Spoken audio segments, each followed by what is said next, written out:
You're listening to Heritage Radio Network. Since 2009, HRN podcasts have been exploring the wide world of food, beverage, and agriculture. Learn more at heritageradionetwork.org. This episode is brought to you by Roberta's, home of Heritage Radio Network for 10 years. Learn more about Roberta's at robertaspizza.com.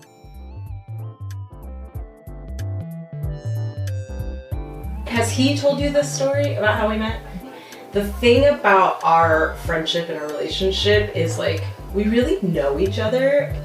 We met at a now defunct culinary co-working space / incubator, RIP. It was called Pilotworks. You just heard baker and entrepreneur Lonnie Holliday talking about how she met chef and restaurateur Eric C., the owner of Ursula in Brooklyn. Despite the closure of Pilotworks, Lonnie and Eric continue to work together, which you can hear all about on The Build, a special season of HRN's Opening Soon, which follows the construction of their new restaurant from start to finish. In today's episode, we'll hear more about Pilotworks and the impact that its shuttering had on others in the industry. Last week, we focused on how money influences our personal and daily experiences with food service, both as workers and diners. This week, we continue to talk about money, but zoom way out, examining how the global economy impacts how we eat and produce food. We'll hear about the possibilities and challenges associated with venture capital in the food space and how banking and agriculture intersect. I'm Matt Patterson, and this is Meat and Three on HRN. Meat and Three. Meat and Three. Meat and Three. One meat, three sides. Food, news, and storytelling. A square meal for your ears. Meat and Three.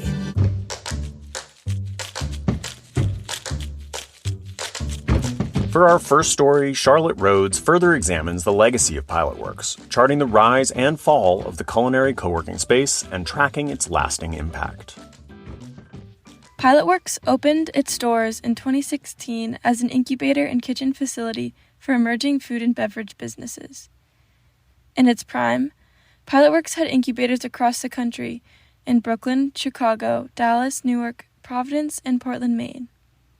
In 2017, Pilotworks raised $13 million from backers such as Techstar Ventures and Anchor Venture Partners, which is Campbell Soup's venture capital fund. Only a year later, Pilotworks abruptly failed and shuttered its location in Brooklyn, putting over 175 businesses and many people's livelihoods at risk. Last week, 5 years after its closure, I got in touch with two of the Brooklyn-based business owners that were housed at Pilotworks. Chef Rootsy extraordinaire. Chef Rootsy of Veggie Grub got connected to Pilotworks through the Food Business Pathways program, which was built for food entrepreneurs living in Section 8 housing. As a top graduate of her class, Chef Rootsy had her pick of commercial kitchen for her vegan catering company. She chose Pilotworks, where she received a 6-month complimentary stay. My name is April Wachtel, and I am the founder and CEO of Cheeky Cocktails, formerly known as Swig and Swallow. April Wachtel was looking for a space to house her small business at the time of the Pilotworks construction. Because of its proximity to April and state-of-the-art facility, Pilotworks quickly became her first choice of commercial kitchen. While Pilotworks had abundant resources, it was still risky to join a food tech company and venture capital-funded incubator. As April explained to me, every business needs money to operate, but with little access to debt, small businesses usually have to find money elsewhere. Entrepreneurs can bootstrap, like Swig and Swallow, and invest their own money in the business. Other investors can be friends and family, angel investors, or even venture capitalists. I think that there's a fundamental misalignment of incentives between venture capital and food, beverage, and CPG businesses. It typically takes a long time for people to build a significant brand or a brand that's able to scale. And venture capital typically wants a return much faster. So it could be 3 to 5 years, it could be 10 years, but I think that there's just a misalignment in the in what the venture capitalists are looking to achieve versus what the entrepreneur is looking to achieve. And so I think that this ties back to Pilotworks because they wanted to grow this thing really huge at the expense of many of the standards that were essential to run a kitchen properly and a community properly. This misalignment brought Pilotworks to a crashing halt in October of 2018 and forced the company to abruptly close its kitchens mid-production. ultimately, what we ended up seeing is one weekend day, we got some text messages from some of our friends within different companies, also housed in Pilotworks, saying, hey guys, we're getting kicked out. We just got kicked out of the kitchen. They said that they're closing. And so this was very abrupt. There was no formal announcement of this prior. And then we got an email at 7 p.m. So 2 hours after we got those initial texts saying, effective 2 hours ago, Pilotworks is closed, et cetera, et cetera. So that was how we found out about the whole shutdown. In just a few hours, kitchens had to be abandoned. But Pilotworks had become a home. I mean, I literally was sleeping there sometimes. Staff was sleeping there. It had been my second home. And so it has definitely led to me just not being able to, I guess, for the lack of a better, term, to find someplace as comfortable as I was at Pilotworks, because the great thing about Pilotworks at the time is that they had everything that a maker like myself could possibly need, certain equipment, storage, accessibility, it was 24 hours. It just had everything that I needed. And that is a bit of a challenge to find, even in this time at, your average commercial kitchen. So I haven't been able to really be comfortable anywhere since that time. Despite the sudden closure, well, I continued on with business. I pivot very easily. So I did continue on with business. I definitely did utilize other commercial kitchens. I started networking with people that owned restaurants and started using their kitchens, and churches.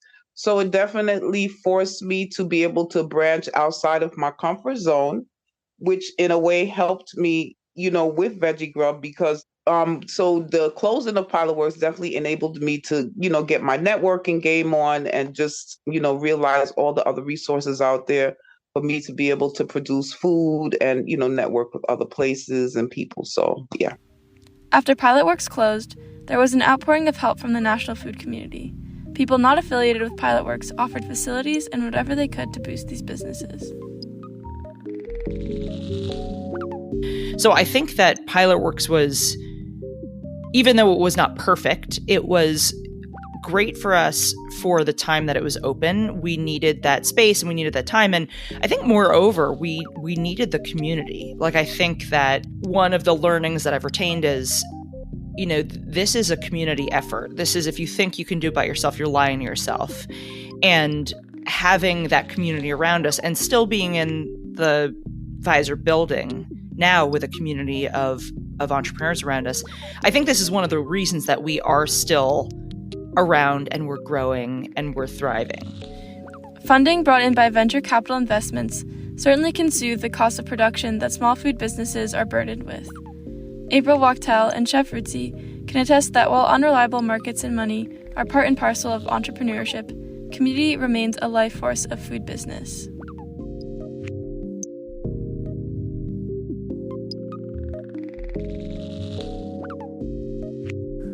In our second story, Kate Dario interviews Charlie Cummings, founder and CEO of Walden Mutual Bank, to learn more about the intersections of banking, environmental sustainability, and local agriculture. If you're anything like me, you probably spend a lot of time thinking about how to live more sustainably.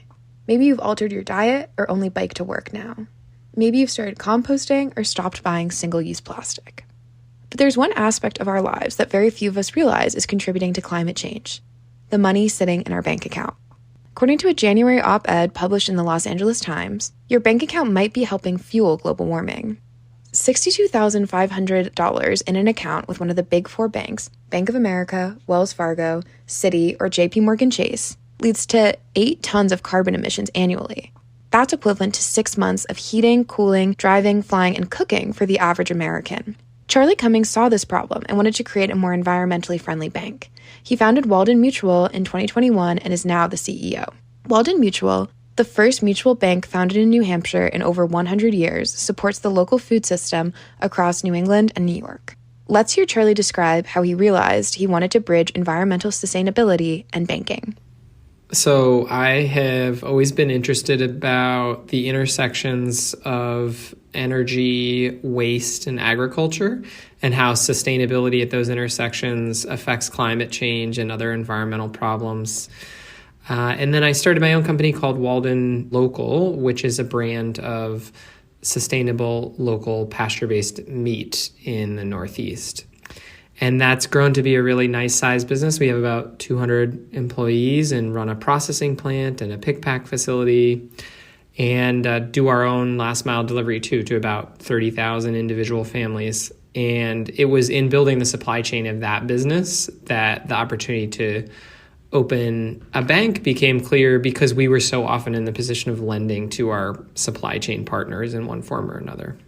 But what is a mutual bank?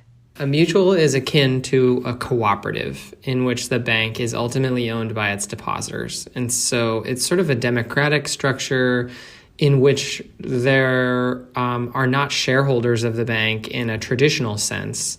And that provides, I think, long-term alignment around the impact metrics that we care about, the sort of non-financial mission of the company, if you will. And it's intended to be a permanent structure. And so that was really motivating for me and for our initial team here in getting set up as a governance structure that sort of guaranteed that, you know, the things that we're writing down as important, that is like the change we want to see in this local food ecosystem, that's what this organization is going to be about for the long term. Walden Mutual wants to give depositors the opportunity to be part of the solution, not the problem, with regard to climate change. And so we're trying to offer depositors an alternative to say, hey, actually your dollars are going to be impactful in this really powerful way, and that is developing a much more vibrant and sustainable local food system. They support a sustainable food system by lending to businesses that align with this mission. Yeah, so we specifically lend to everything from production farms all the way down to manufacturers, distributors, retailers, consumer brands, trade brands, really the entirety of that ecosystem. And then increasingly things that are sort of maybe on the periphery of it, but touch natural resources in some way or another. So for example, we made a loan to a really amazing business that upcycles various waste streams from farm and fishery businesses into dog treats and pet foods. And so we really want to address, again, sort of the entirety of the value chain. So not just production farms, but sort of all the participants that support the functioning of the whole. To learn more about Walden Mutual, check out the show notes. We'll be right back with more Meat in 3 after a brief break.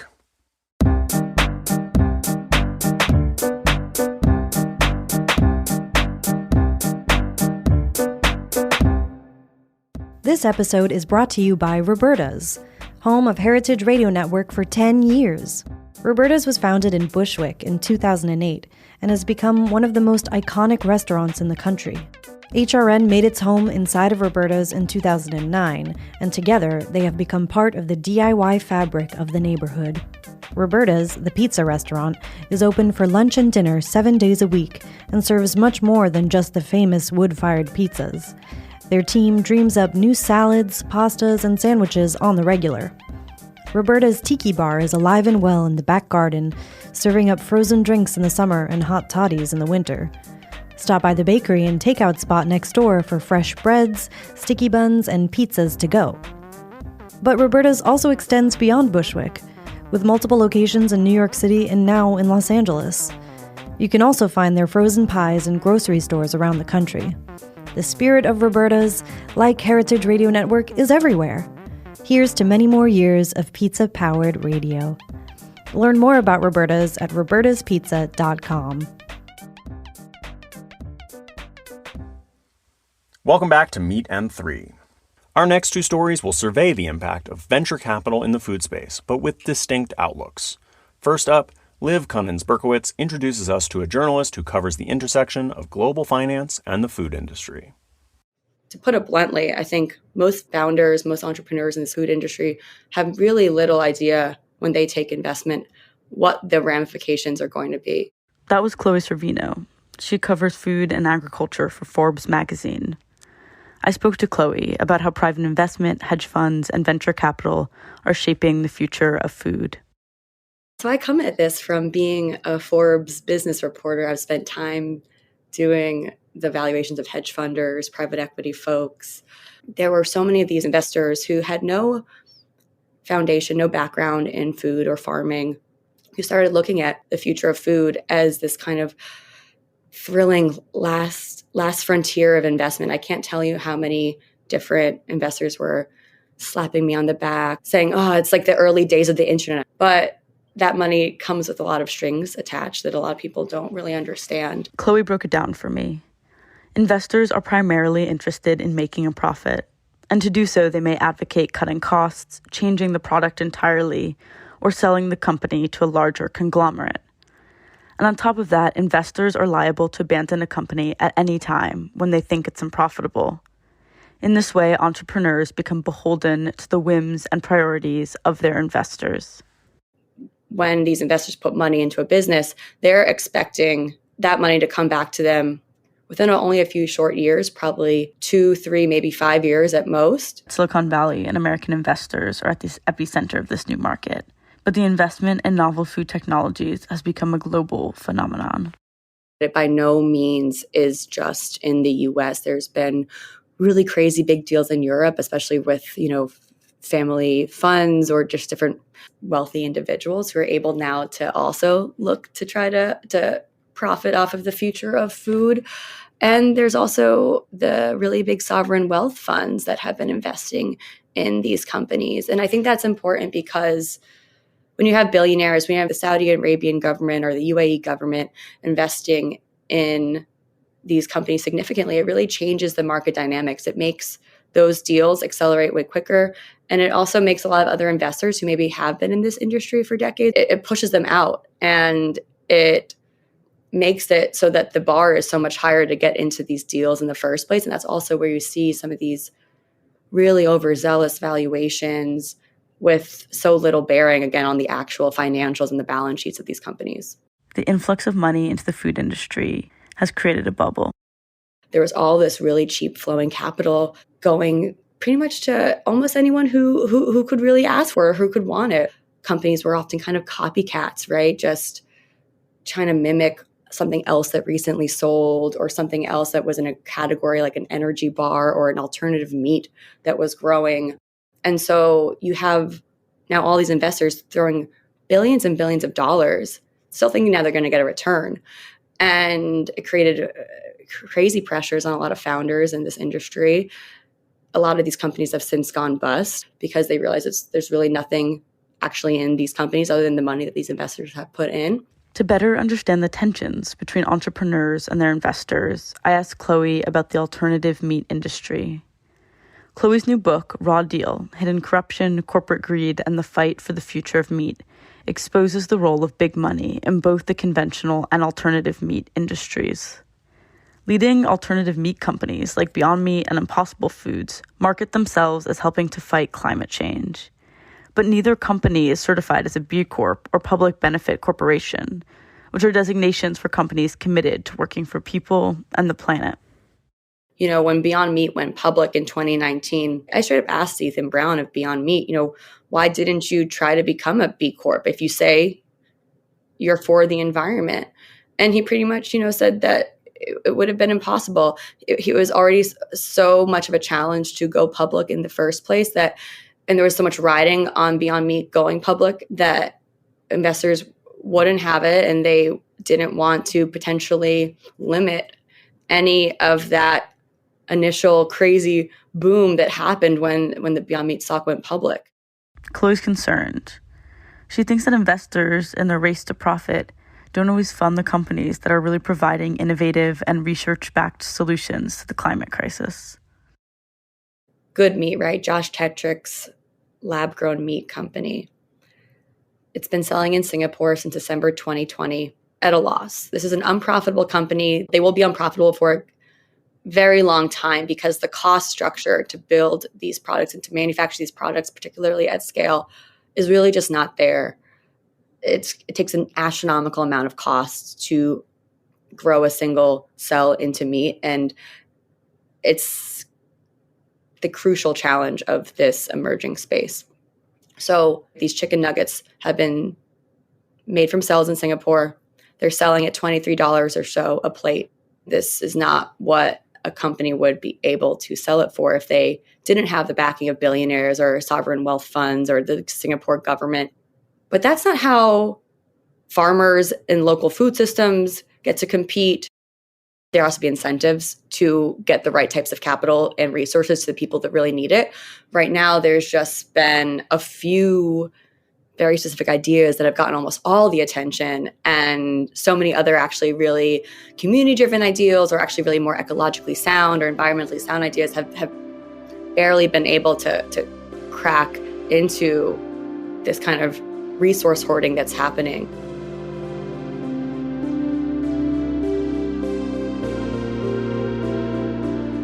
Finally, I asked Chloe how consumers can critically navigate the food marketplace. I think a lot of folks have been kind of beaten over the head with this idea that voting with your dollars is everything and it's all we have. But really, I push back on that a bit because it's almost a false messiah when billionaires, only a very small few amount of corporations, have the ability to control what we have access to in the first place. And so that being said, I try to advocate for folks to, when they are using that dollar, to be really cognizant of actually the financial structures that are behind the foods that they're buying. Because at the end of the day, I don't think the billionaires are going to be saving us. Novel technologies like alternative meat may play a role in the transformation of the global food system, but we also must invest in regional food sheds, community-supported agriculture, and regenerative farming. In Raw Deal, Hidden Corruption, Corporate Greed, and the Fight for the Future of Meat, Chloe asks, is it possible to increase profits while decreasing environmental impact? This is a question we all must sit with as we reimagine the future of food in the midst of the climate crisis.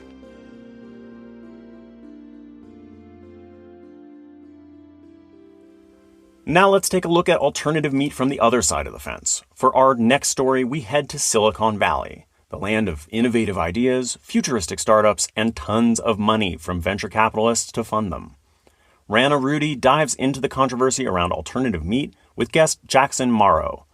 His background in banking with a focus on climate tech and sustainability gives him unique insight into a space that seems to be bursting with new ideas. It might sound counterintuitive that Jackson developed a passion for alternative meat through banking, but it's true. He spent the past 5 years working side by side with the founders and CFOs at many of these alternative meat companies. Through learning from them, Jackson reached a point where eating animal products just didn't make sense to him anymore. When you factor in all the inefficiencies of raising an animal and feeding that animal and all the land it takes to maintain that animal, we can effectively just cut out the middleman in that equation, which is the animal, and just consume plant-based products. As Chloe Sorvino just shared in our last story, alternative meat has been coined the last frontier of investment. Jackson has been following the development of this new frontier closely and says the amount of capital pouring in is incredible. We're sort of going beyond the initial plant-based phase of this movement, which was kind of beyond and impossible foods, and moving more toward kind of the second generation or third generation of cultivated proteins, fermented proteins, things that are really exciting and different. And I think that's the kind of stuff that gets investors excited when you have a really large addressable market and product market fit. That combination, can generate a really big return. While Jackson acknowledged that investors are inherently looking for their greatest return on investment, that's not necessarily a bad thing. Investing in these alternative meat companies helps to grow the industry as a whole, gaining market share and in turn, loosening the grip of the meat industry. I think just getting as much market share and getting the word out as quickly as possible and scaling up as quickly as possible is the focus, and getting complete transparency on supply chain and moving maybe more toward organic ingredients or whatever it is to really make these completely sustainable, I think is good over the long term. But in the near term, we just need more people eating these products, consuming them, replacing existing livestock agriculture. I think that's the priority. And then I think over the long term can kind of figure out how to optimize that even further.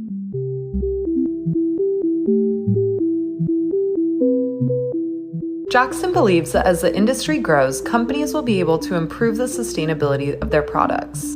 I think, you have to compare it to the existing processes, and are you really comfortable with what the meat industry is doing today?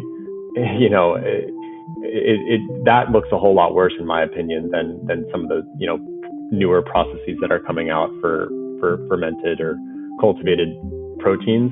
Jackson is optimistic for the future. He encourages consumers to do their research on both the existing meat industry and the developing alternative meat industry. These companies it's still early and they're figuring it out, but I think there's a lot of reason to be excited about the progress that's been made in a pretty short period of time. The more we can kind of support this fledgling industry and not attack it from every angle, I think we're all going to be better off. With that in mind, keep an eye out in your local grocery store for more and more of these innovative meats taking over the aisles.